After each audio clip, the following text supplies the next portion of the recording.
I don't think you did a bad job at raising any of your kids. This is a sample of his restoration. But wait, there's more! But wait, there's more.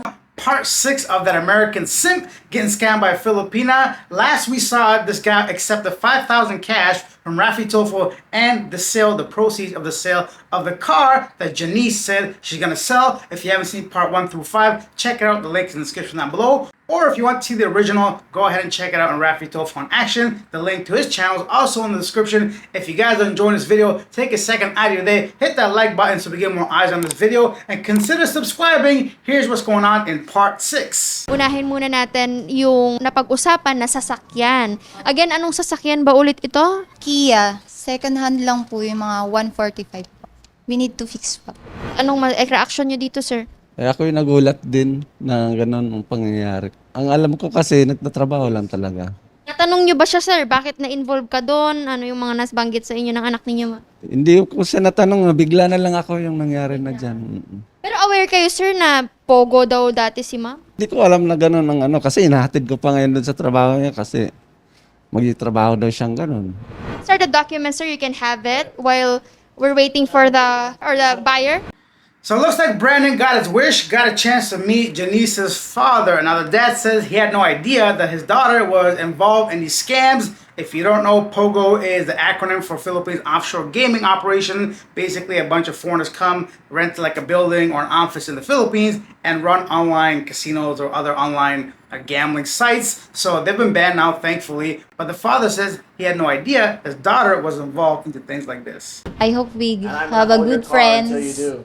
And yun nga po, sana mapatawad niya ako. Sorry po sa ginawa ni It's not your fault, Your sir. It's not daughter. your fault. I don't think you did a bad job at raising any of your kids. You know, individuals make decisions in life. She's old enough to know better. So ngayon, gagawa tayo, sir, siguro nakasulatan na binalik yung mga documents, pati yung susi, at pag nabenta na po ay yung perang mapagbebentahan ay mapupunta kay Sir Brandon. It looks like Brandon is basically lecturing the girl to know better because of her age. Buddy, you're older than her, probably twice her age. How old is this dude? 35? Okay, so let's say 13 years older than her. You should know better. And I'm not going to say that dad did a bad job raising his daughters, but from what we know, he's a gambler, he's got 9 kids, and he's not really doing well financially. So maybe he needs to make better decisions too. Looks like they're in the barangay hall, like the community, basically a small little local government office, and they're going to make a contract to be sure that she gives him the money after the sale of the car. Both parties appear in this office to settle the problem. So what I mean, the respondent says if the vehicle sell it to somebody, the money that we sell will given to you. If ever they not comply the kasunduan or the agreement, you will go back to Rapi Tulpo to file a necessary action and to file a formal complaint. And also the papers, although this is a photocopy, will turn over to you.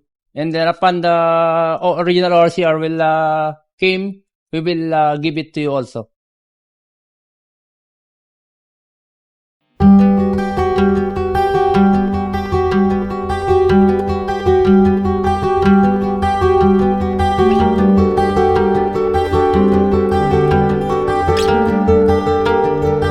So, ate, ito yung sasakyan.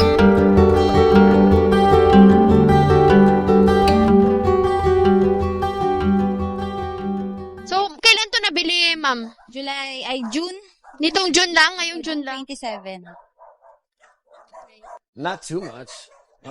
I-recon pa siya. Dati kayo ay talagang gumagawa ng mga Sasakyan na pa. At ipapakita ni sir yung gawa niya. Dati, sir, may ginawa na kayong ganyan dati. Ay, ito, sir. Ito na siya. Ang ganda na. This is a sample of his restoration.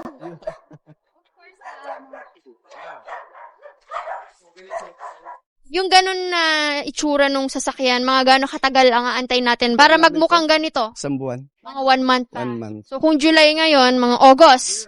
August to September natin mabenta na. Mga ganun. If he is going to fix your car, it will also take him 1 to 2 months. Okay, that's fine. What is important is we'll be able to sell it. Yeah, absolutely, absolutely. What I asked him how he's going to make money if he has to work on that every day for a month. Ayun nga lang. Di ba unti-unti nga lang usapan namin. Wala pa akong trabaho ngayon na, siyempre may pagkain muna sa pamilya, di ba? Walang budget. I can help him with the budget, whatever you need to fix the car, I can put up. So as long as it's not too much, I can put up, help for. Yeah, we'll work it out. It's gonna be all right. I like to think of this as a stepping stone towards something bigger and better. What kind of essentials do you need for the Ano car? mo daw, kuya? Pentora. Paint. Pen. Tapos yung upuan. How much do you think that costs? Probably not too much. Yung 20. 20,000. Lahat na yon. Lahat na. We can do that. We can do that. So we will try to start it, sir, so you can hear it if it's really working. So it's in good condition.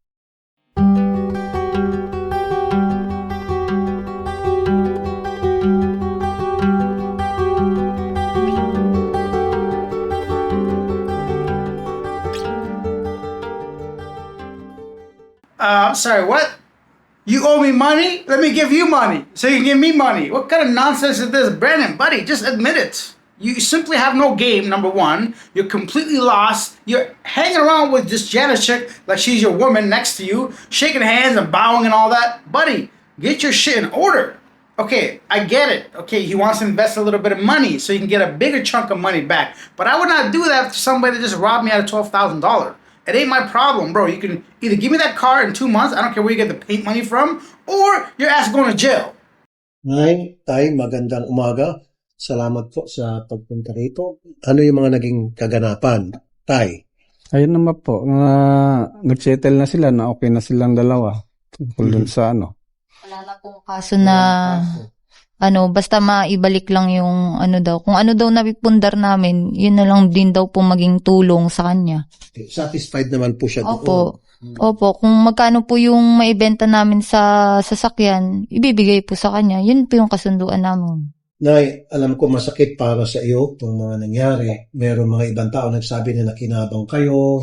Yung masasabi ko lang po, Sir Tolpo, para sa akin bilang magulang, hindi ko kayang nakikita yung anak ko na natatakot, nangangamba, na hindi mapakalik sa gabi dahil din sa ganyang sitwasyon niya. Kung sa akin lang po ay yung katahimikan ng pamilya namin, kaligtasan ng mga anak ko na malayo sa gulang. Nalaman niyo ba at ito pong anak niyo ay katrabaho po doon sa ni-raid na kumpanya? Ang alam ko kasi po, nagpaalam na siya. Alright, I'm not gonna sit here and listen to this baby cry. But the point is, the parents are not happy about the situation. Naturally, they just want the name cleared and not have the child be bullied. But they say they never knew about this for 6 months. Janice worked at this place, and they want this whole thing to be over. I completely understand from their point of view. If your daughter is in her 20s or whatever old she is, she goes to work somewhere, she could tell you whatever. You're not going to show up at work and say, hey, she told me she works at this bakery. I guess a bakery you could check out. My point is, if she works in an office, you don't really know what she's doing. She goes home and comes back to work, all this stuff. So I get it from that perspective, but it's kind of unbelievable in a way that you should have a sense of your daughter's characteristics and character at this stage of her life. But she does have 9 kids, and as she mentioned, they are struggling with money financially, so she might be busy doing other things. Sa bahay, nag-entrega ka ng pera ka nanay. Opo, kasi yung nag-iipon nga po kami ni Papa. Pero hindi mo sinasabi sa kanila kung ano. Hindi po. Kasi wala rin po talaga akong alam. Kung sa kumpanya ninyo, you're free to go. Opo, sir. You're free to resign. Opo. Hindi ka na pipigilan. Hindi po. Nabanggit mo sa akin kanina, off-cam, meron mga tao, kasama mo, na nag-resign, yung iba, after a few days pa lamang dahil hindi na gustuhan yung pagkain. Nag-resign, hindi na gustuhan yung accommodation, yung schedule, they're free to resign. Opo. Hindi ka pinipigilan. In your case, mga katulad mo, na pinili na mag-stay na lang dahil kailangan talaga pera. Opo. Alam mo mga Pilipino kayong handler, na yun yung ma-identify, yun yung nagbibigyan ng direksyon. Opo. Anong trabaho mo po na ito? Nagwawalis po ako doon sa apartment ng amo ko, sa labas at sa loob. Tapos naglilinis po ako ng hanggang 3rd floor ng apartment na pinaupahan niya.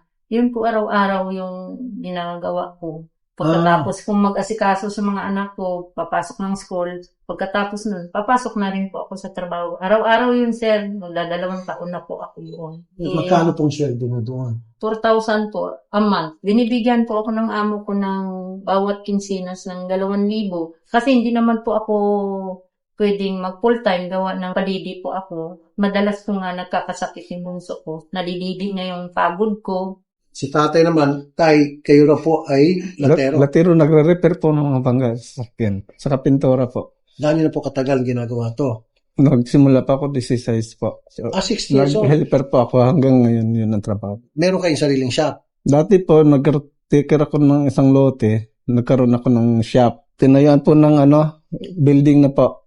Paupahan yung lote na yun. Magkano kinikita niyo po sa pagiging latero? Pakyaw po. Pagka may trabaho, papakyawin ko. Yun lang kinikita ko. Pag wala. So, gabayan niyo rin po yung mga anak niyo palagi, ha? Opo. Tay, palagi niyo kinakusap mga anak niyo. It looks like Rafi Tofa wants to get a better understanding of these guys' occupation, the parents.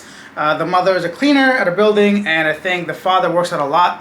And they don't make that much money. So the mother says she makes about $200 a month, which is insane when you think about having 9 kids and, of course, rent, food, everything. Even, of course, you can eat locally, rice and meat and whatnot, but that's still not enough money. Doesn't excuse anything. It kind of gives you an understanding of at least the background of where this girl came from. And the father only works at a lot and has jobs occasionally, more like a freelancer. Now, the rest of this interview, I think, is just Rafi Tofa talking to the parents, getting a better idea. So I'm going to skip it a little bit. Ano po mensahe niyo sa mga netizens? Ang mensahe ko lang po na sana tigilan nila ito. Hindi naman namin ito kagustuhan na mangyari ito sa anak namin dahil alam ng Diyos na hindi namin alam to yung mga ganitong bagay. Mahirap lang po kami. Maraming nakakaalam na mahirap lang po kami. Bilang nanay, masakit sa akin na maraming galit sa anak ko. Pero ang masasabi ko lang, sana patawarin niyo ang anak ko kung ano man sa tingin niyo na nagkamali siya. Dahil ang kagustuhan lang niya na kapag trabaho siya, makatulong sa amin. Bilang magulang, mahal na mahal ko yung anak ko. Kahit mahiya man ako, alam ng Diyos yan. Naging maganda ang pagpapalaki ko dyan. Tiniis ko lahat. Tiniis ko lahat ang pag-aalaga sa kanila, pagdisiplina. Sa sarili ko lang. Sa siyam sila. Tiniis ko lahat yan, sir. Sinakripisyo ko yan na pinanindigan ko na kahit marami yung anak ko, kaya ko silang alagaan, kaya ko silang disiplinahin, kaya ko silang damitan ng maayos na hindi sila maging marungis, na walang masabi yung kapitbahay ko na anak ka ng anak dyan, tapos ang dungis-dungis ng anak mo. Hindi ako ganun, sir. Nagtitingin ako sa mga magulang ko kasi kahit na nagkamali ako, nandiyan pa rin sila para ipaglaban ako. Tsaka hindi sila nawawalan ng pag-asa. Okay, let's stop it there. Right now, it looks like Rafi Tofa is essentially putting everything out on the table, and Janice is coming out in the open to her parents, letting them know she's embarrassed, the parents are embarrassed. They only did this because they needed the money. It's understandable when you're in a difficult situation, you'll do things. However, it still doesn't make a right. It's still a crime, right? You do get a bit more sympathy, I think, once you kind of hear some of this. However, it's up to us, the men, to stop sending money to women, number one. If you want to treat your partner, your girlfriend, someone you love to something, a good time, buy it yourself. Treat them to a nice dinner. Take them to a nice holiday.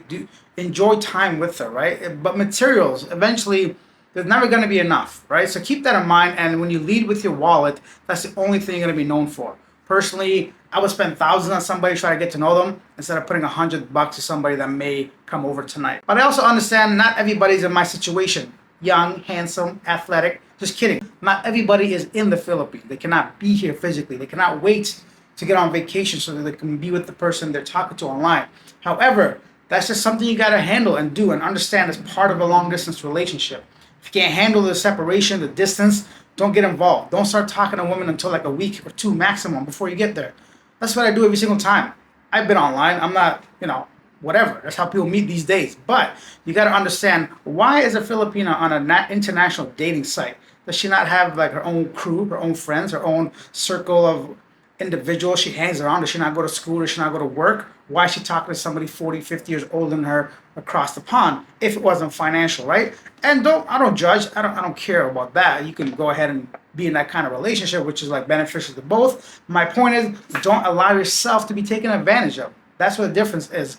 There's definitely going to be more. Next part's coming up, but I think it'll be too long if we get into Brandon's part. I had to cut this in half. If you guys want to see the next one, be sure to turn on bell notifications, subscribe to the channel, and leave your thoughts down below. So far, what do you think? So basically, the dude got some money, and they're going to get a car if they're able to sell it after fixing it up. Thanks for watching. I'll see you next time.